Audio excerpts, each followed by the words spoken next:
ira hang leluri leluhur sejati paran dunung ira mur beng dumati witing maca pinandur ngresep hati iku tondo. Waalaikumsalam warahmatullahi wabarakatuh. Salam sejahtera untuk kita semua. Om Swastiastu, Namo Buddhaya, Rahayu, Sagung Dumadi. Hingga hormati Ki Surya Alam selaku pembimbing Sambung Rasa Majapahit, kalian sedaya keluarga besar Sambung Rasa Majapahit ingkang berbahagia. Puji syukur, matur syukur atas kehadirat Allah Subhanahu wa taala, atas rahmatipun widayanipun ing dalu menika kita sami paring kesehatan, kenikmatan sehingga saged mangempal wonten paseban dalam acara mangesti malam setunggal suro. Kedua kalinya sholawat dan salam kita aturkan dumateng junjungan Nabi besar Muhammad SAW. Mugia kita sedaya angsal syafaatipun. Kula selaku pembawa acara, kula bacakan susunan acara ingkang setunggal inggih menika pembukaan nomor kali tahlil istighosah mangke dipimpin Ustadz Supri. Nomor 3 ujub saji satu suro mangke Ki Surya Alam. Nomor sekawan doa panutup. Nomor gangsal ramadama ingkang nomor terakhir yang menika jam 00 siram jamas air 7 sumber. Monggo kita awal. A'udzu billahi minasyaitonir rajim. Bismillahirrahmanirrahim. Alhamdulillahi rabbil alamin arrahmanir rahim yaumiddin. Iyyaka na'budu wa iyyaka nasta'in ihdinas siratal mustaqim siratal ladzina an'amta 'alaihim ghairil maghdubi 'alaihim waladdallin. Ala hadrati ikhwani min al-anbiya'i wal mursalin wal awliya. Mohon istiqam welas istiqam asih keranten dalu menika kita sampun miwiti acara inggih menika wau sampun dipun pimpin kalian adik kula Ustadz Supri kalian tahlil. Mugi kintunan tahlil menika saged sumrambah dumateng ahli kubur kita ingkang sampun wangsul dumateng alam kasuwargan jati, alam kasuwargan Gusti Allah Subhanahu wa taala. Mugi saged dipun ngapura sedaya kesalahan kelepatipun, kekasih kesanipun, lan mugi dipun terangi sedaya amal kesayanipun.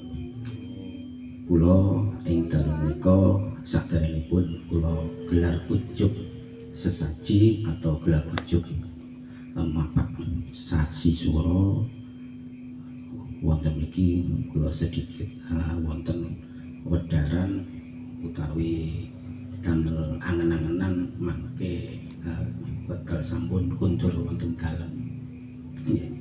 Jadi mangke nek kula sekaken langsung kan paling mboten ngertos apa sih tujuane kok ing mesti wong Jawa iki nek malam suro kok padha pupuh karepe dhewe nyepakno Jawa buran pen nyepakaken hal-hal kepingin ditunggal apa sih ono apa sih bulan suro iki.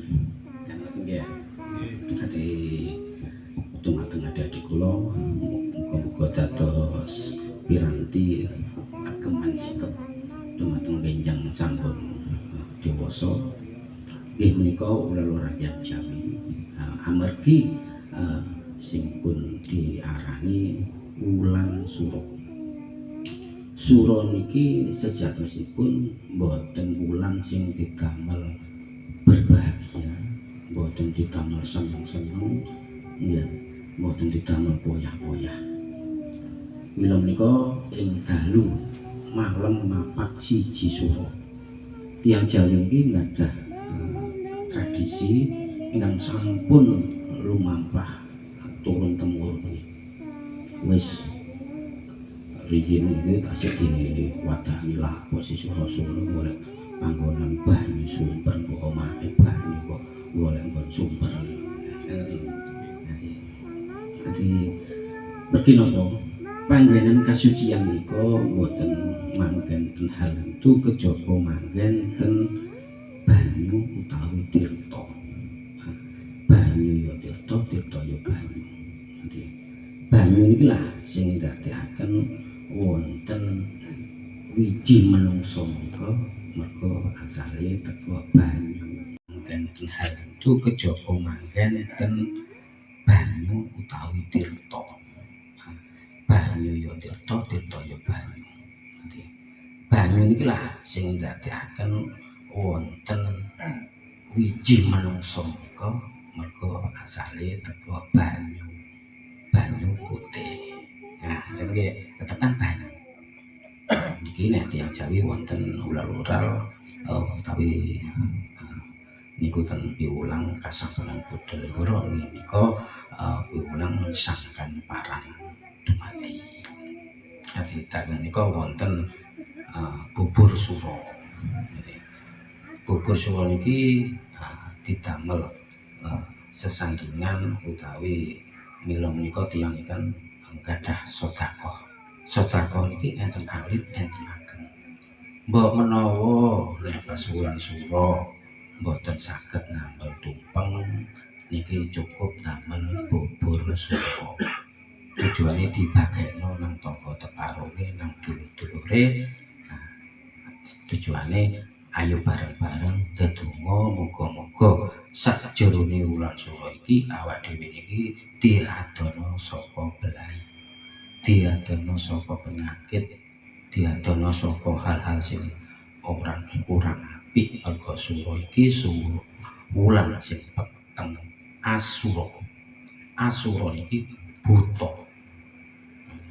Dimulane tiyang nek cara mboten purun siram jejak mas niku sak jerone wulan suro iki ana hal-hal sing mangke nemokaken bal-balan niku belahi cilik ora gede.